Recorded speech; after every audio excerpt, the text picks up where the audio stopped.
Hello everybody, my name's Zahir and I want to welcome you all to my channel Plants and Paints, where today we are going to be talking about the Anthurium Regale or Regale. What I'm going to do, I'm going to start with a brief introduction into the plant before we move on to the care and maintenance. You'll probably see me looking down quite a lot because I will be referring to my notes that I've made for this particular video. The reason we're doing this video today is because I put up a vote on my Instagram account for which care and maintenance video people wanted to see next, and I put a few different plants in there, and the Anthurium Regale, or Regale rather, won the vote, so hence today's video. So let's start with a brief introduction into the Anthurium Regale.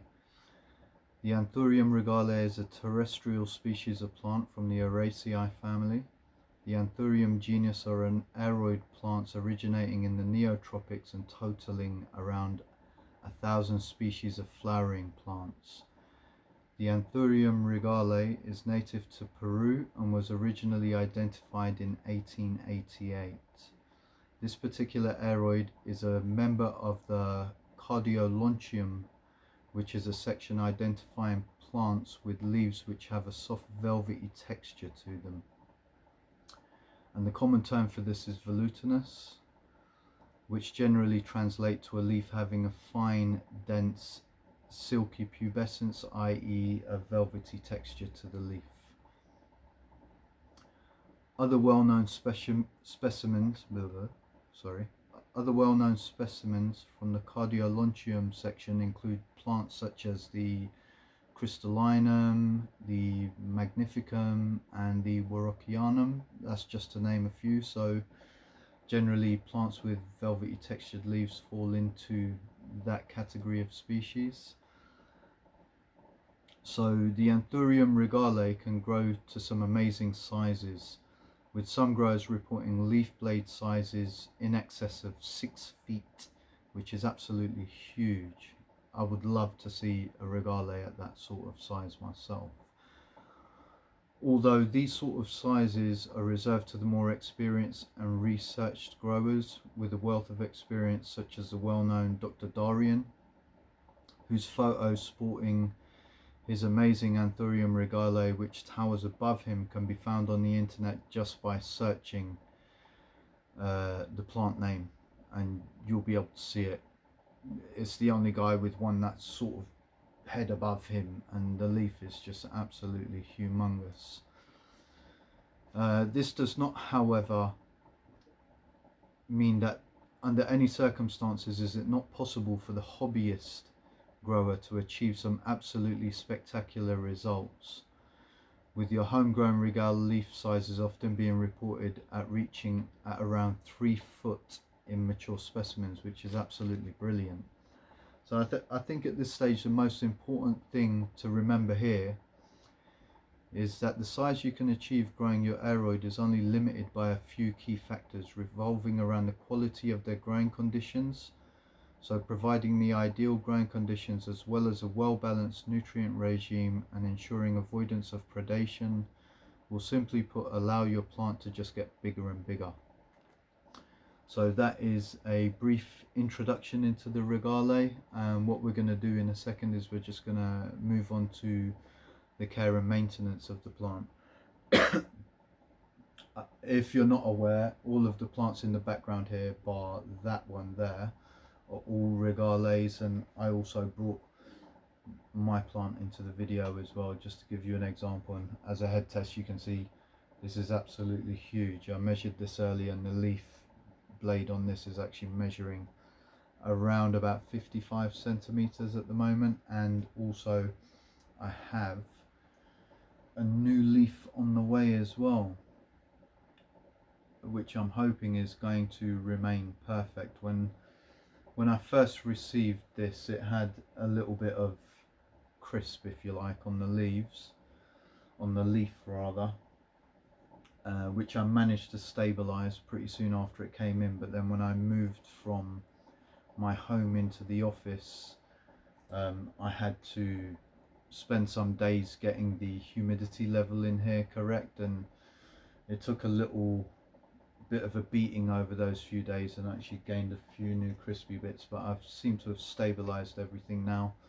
I keep my humidity in my office at about between 80 and 90%, which I know is really high. It can be quite uncomfortable to sit in some days, and I have the temperature anywhere from 22 to 28, even some days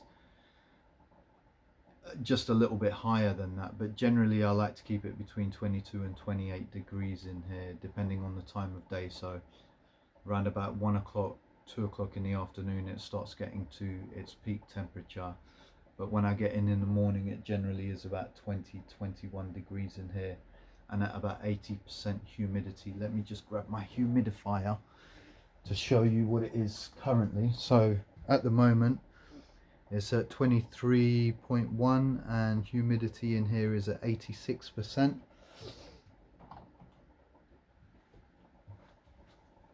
Which, like I said, can be a little bit uncomfortable sometimes, hence I often find myself coming to work in a t-shirt and shorts. The weather's cooled down over the past 2 days, so it doesn't feel as bad as it has done for the past month or so in here, because it has been really hot and really uncomfortable. I find most of my day I tend to be sitting sweating, which is not very nice. So yeah, as I mentioned, these are all my specimens that I have at the moment. I just thought I would do a nice display in the video while I talk about them, and also include my beautiful Regale into here as well. I absolutely love this plant. I can't believe I own such a stunning specimen. Absolutely beautiful. So what we're going to do now, once I try and get this in the frame properly, is we are going to move on to lighting. So we're going to talk about the care and maintenance requirements for the plant. Now, this particular plant has been researched in quite some depth by a lot of leading aeroid specialists, so there is a ton of information on the internet. So I've spent quite a while reading people's vlogs and reading people's researches into this particular plant, and I've nitpicked out of it to find things that I think are most relevant to the video today. So I hope you enjoy everything that I put into the care and maintenance of this. So we're going to start off with lighting. So as I mentioned, there's a lot of information on the internet, which means there's a lot of controversy as well. So the controversy on the internet and forums concerning the lighting conditions, with individuals reporting levels of success in lighting ranging from low light all the way to bright indirect light. However, there does seem to be a clear indication on the preferred conditions based on the stated achieved results, as individuals' results having grown the plant in low light conditions have reported leaf sizes at around 20 centimeters after a year's growth. So they are growing their plant for a year. I would imagine it's not a baby plant. I would imagine it's sort of these sort of sizes, and after a year they're achieving a leaf size of around 20 centimeters. However, the reports of the individuals who have grown their plant in bright indirect light have reported such amazing results, such as a leaf blade size reaching a staggering size of around 75 centimeters. Now, as I mentioned, my leaf blade on this is about 55 centimeters.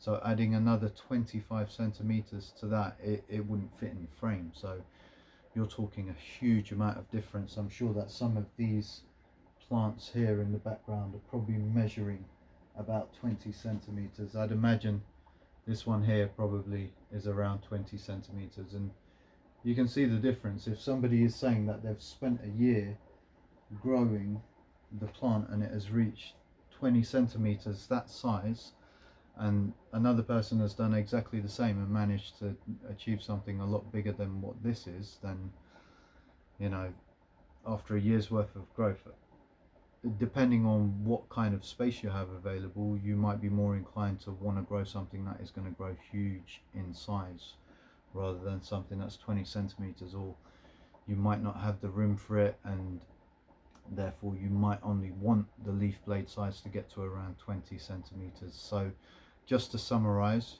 you can base your lighting requirements on the results you wish to achieve, taking into account the other requirements of the plant, which we're going to go into over the course of this video. So that's lighting taken care of. What we're going to do next is we're going to talk about watering. So as mentioned previously in the lighting section, where controversy is concerned, exactly the same can be said when it comes to watering your plant. So based on the accounts mentioned during discussing lighting, the plants which achieved the smaller size leaf blades were also on an infrequent watering regime, which I believe would have also played a part in the end result after a year's worth of growth. Whereas the plants achieving the larger results were on a more frequent watering regime. So obviously providing more light means the plant's going to grow more, which means it's going to need watering more. I think they sort of go hand in hand, and when you're not providing bright indirect light source, it's not going to grow as quickly, it's not going to need watering as frequently either. But saying that, the people who are watering infrequently are also letting the medium dry out substantially more than the people who are allowing the plant to reach its full potential that they can get it to. So they're keeping it quite moist, the other people are letting it dry out quite a lot in between watering. So again, on the watering, just to summarize, if you're happy with the results on the smaller size, it will be fine to offer your plant an infrequent watering, and I'm sure many would be happy with that, as let's face it, how many of us have the capabilities of housing a plant with leaves potentially reaching proportions of around 75 centimeters? But to achieve big growth results, a more moist potting medium would be the way forward. So that's your watering covered for you. So what we're going to do now is we're going to move on to temperature. So generally, when thinking of tropical rainforest plants and temperatures, you will quite often consider how hot the rainforest can get, and knowing a plant's specific origin can really help you to be more precise when considering its optimum growing conditions. The Anthurium Regale can be found natively growing along the edge of the Andes Mountains at relatively low elevations, where temperatures would rarely exceed 28 degrees Celsius, and where the temperature ranges from about 20 to 28 degrees. And although there are reports of people having success in hotter temperatures, they are very seldom, with more reports of people, including the more experienced growers, actually reporting the demise of a plant due to high temperatures.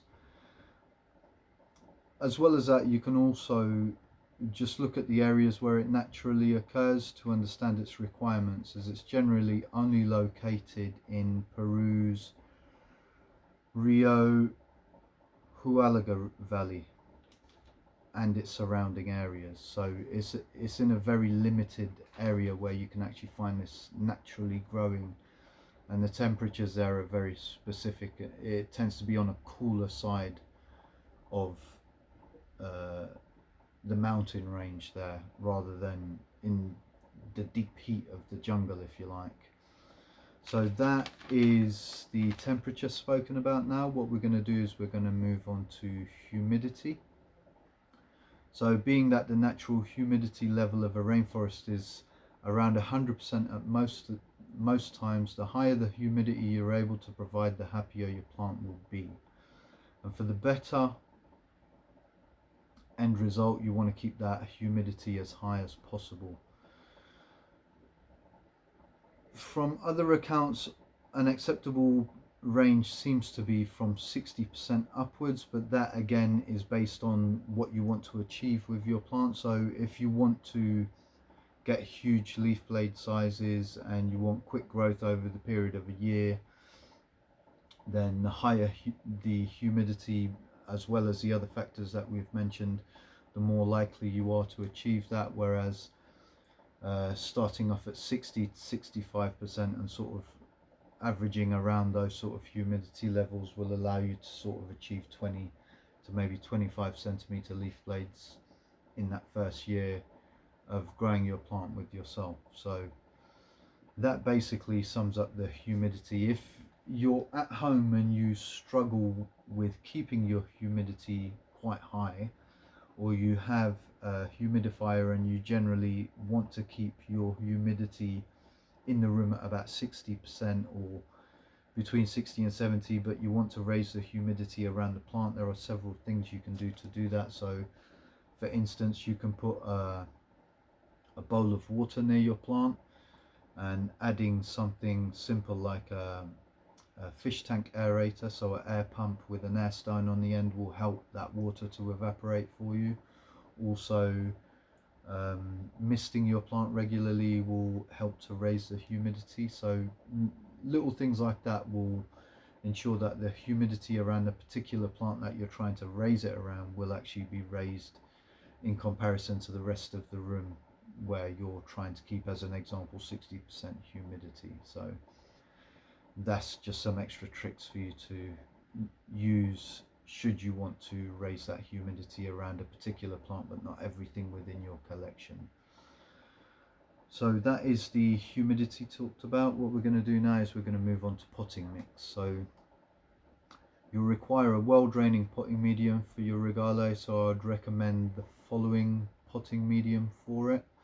So 30% well-draining good quality potting soil, 20% peat or cocoa coir, I'm sure that's how you say it, 10% perlite, 15% horticultural charcoal, and 25% orchid potting medium. The only thing that I do slightly different to that myself is I add a layer of sphagnum moss onto the top of my pot for my big plant here, just to make sure that it maintains a moist environment without being soggy. So there, if I'm keeping the sphagnum moss moist, because as I'm sure you know, sphagnum moss holds a lot of moisture. It can hold a lot more than, you know, its weight. So if I was to squeeze that, it doesn't look like anything, but if I was to squeeze that, I'm sure water would actually come out of it. Yep, see, but it just feels moist to the touch. So sphagnum moss will help you to actually keep your potting medium moist without it being soggy. I find it works really well, and since I've been doing it with my regale, it's actually put out its new leaf, so it seems to do the trick, and I'm not having to check the soil, you know, every few days to make sure, see whether it needs watering or not, because it is quite a thirsty plant. So that is your potting medium talked about. What we're going to do now is we are going to talk very briefly about fertilizer, because there's not really much to say about it. So all you want to do is offer a balanced fertilizer at about 50% dilution rate in comparison to what the manufacturer recommends, just to make sure that you're not burning the plant or adding too much nutrient to the potting medium, so that you don't get a buildup of that nutrient in there. And you want to be adding the nutrient over the growing season and gradually tapering that off to the end of the growing season, because over the winter period it doesn't really need any fertilizer added to it, although you can, but I would suggest keep it to an absolute minimum, and every second or third watering, and less than a quarter of the recommended amount should you think it is required. So that is your fertilizer. And what we're going to do lastly, before I finish the video, is I'm going to give a quick mention to toxicity. So like other velvety textured anthuriums, the regale has a high concentration of calcium oxalate crystals. So remember to keep this away from curious pets or young children, because it can be quite an irritant if ingested.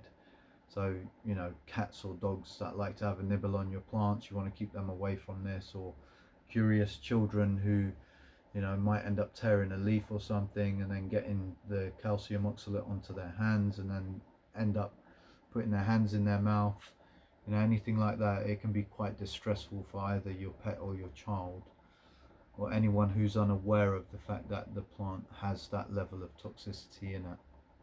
If you want to know a little bit more about calcium oxalate and its toxicity, you can view any of my previous videos concerning anthuriums, and I definitely go into a lot more detail in there. But I think because I've mentioned it so many times, if you want that information, you're welcome to go back over to any of my previous videos and gather that information up. So that is basically everything that I think was relevant to the video concerning the Anthurium Regale. I hope you like my little collection here.